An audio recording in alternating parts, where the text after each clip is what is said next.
स्वागत है दोस्तों आप सभी का फिर से हमारे YouTube चैनल में, जिसमें हम पॉलिटी को पढ़ रहे हैं नोट्स के द्वारा। 10 मिनट की हमारी क्लास रहती है और उसमें हम जितना पढ़ पाते हैं उतना हम करते हैं।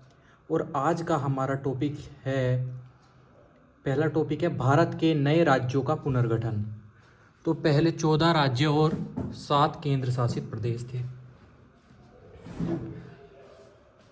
तो 15वां राज्य बना 1960 में गुजरात। उसके बाद 16वां राज्य 1962 में नागालैंड बना। 17वां 1966 में हरियाणा। 18वां 1970 में हिमाचल प्रदेश। 19वां 1969 में मेघालय, जो 23वें संविधान संशोधन 1969 के द्वारा बना। 20वां 1975 में मणिपुर। 21वां राज्य 1975 में त्रिपुरा। 22वां राज्य 1975 में सिक्किम, जो 36वें संविधान संशोधन के द्वारा बना। 23वां 1986 में मिजोरम बना। 24वां 1986 में अरुणाचल प्रदेश बना। 25वां 1987 में गोवा बना, जो दमन एवं दीव के अधिनियम के तहत बना। 26वां राज्य बना सन 2000 में छत्तीसगढ़, जो 84वें संविधान संशोधन के द्वारा। 27वां 2000 उत्तराखंड, 84वें संविधान संशोधन के द्वारा। ये ज़्यादा पूछे जाते हैं, उत्तराखंड वाला मोस्ट इम्पोर्टेंट है। 28वां सन 2000 में झारखंड, ये भी 84वें संविधान संशोधन के द्वारा बना। और 29वां 2 जून 2014 को तेलंगाना BN कृष्णा कमेटी के द्वारा बनाया गया था।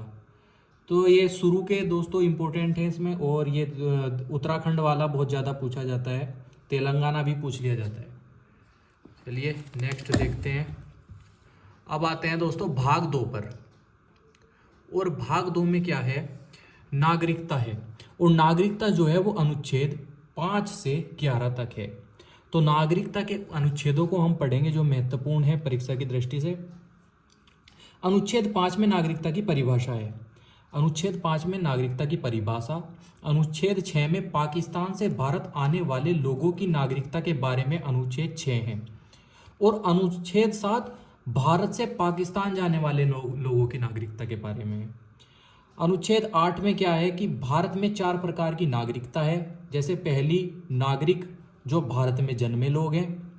दूसरी, NRI प्रवासी भारतीय, विदेश में जाकर नागरिकता लेना।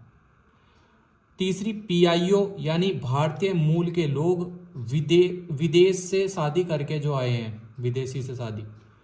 और चौथे हैं OCI यानी भारत के ओवरसीज नागरिक, जो दोनों देशों की नागरिकता हो, जिनके पास विदाउट वीज़ा एंट्री होती है उनकी। ये ज़्यादा आपको पता होगा, जो ओवरसीज कहते हैं कि वहाँ जाके पक्के हो गए कि कहीं भी दूसरे देश में, या उनको एक और वर्ड बोलते हैं कि क्या बोलते हैं, PR मिल गई उन्हें, PR। ठीक है। अनुच्छेद 9 में नागरिकता का निलंबन है। यानी कि यदि भारत सरकार को बिना बताए दूसरे देश की नागरिकता ग्रहण करता है कोई भी नागरिक, तो भारत में नागरिकता उसकी खत्म हो जाएगी। यह अनुच्छेद 9 में है। अनुच्छेद 10 में क्या है, नागरिकता के अधिकार हैं। अनुच्छेद 11 में संसद को अधिकार है कि वह नागरिकता के कानून में संशोधन कर सकती है। ये मोस्ट इम्पोर्टेंट है अनुच्छेद 11। तो कानून बनाने का अधिकार नागरिकता पर किसको है, वो संसद को है। ये ऐसे भी पूछ लिया जाता है। फिर आगे देखते हैं हम, भारतीय नागरिकता प्राप्त करने के 5 तरीके क्या हैं। पहला तरीका जन्म से नागरिकता है। जिसका भी जन्म 26 जनवरी 1950 के बाद भारत में हुआ हो, जन्म से नागरिकता प्राप्त कर सकता है।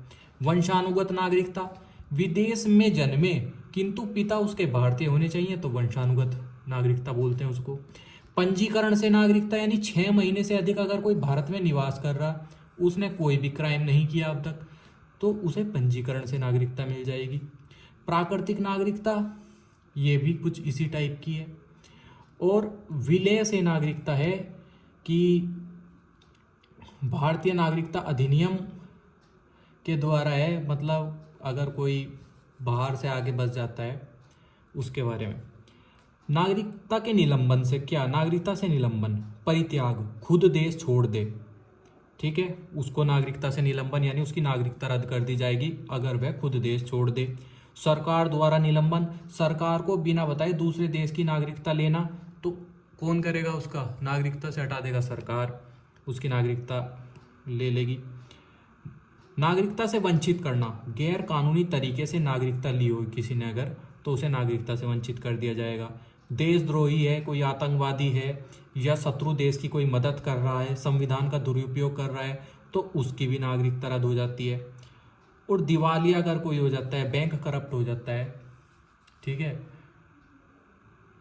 तो उसकी भी नागरिकता भारत सरकार रद्द कर सकती है। कर्जा बहुत है, जिसके पास इतना पैसा ले लिया लोगों का और बैंक करप्ट हो गया, उसके बारे में। अब पढ़ते हैं हम भाग 3 के ऊपर, मौलिक अधिकार। मौलिक अधिकार को आज कंप्लीट कर लेंगे इस क्लास में। मौलिक अधिकार, मौलिक अधिकार अनुच्छेद 12 से 35 तक आते हैं, जो यूएसए से लिए गए हैं। 1825 में एनी बेसेंट ने सबसे पहले मांग की थी मौखिक रूप से, किसकी, मौलिक अधिकार की।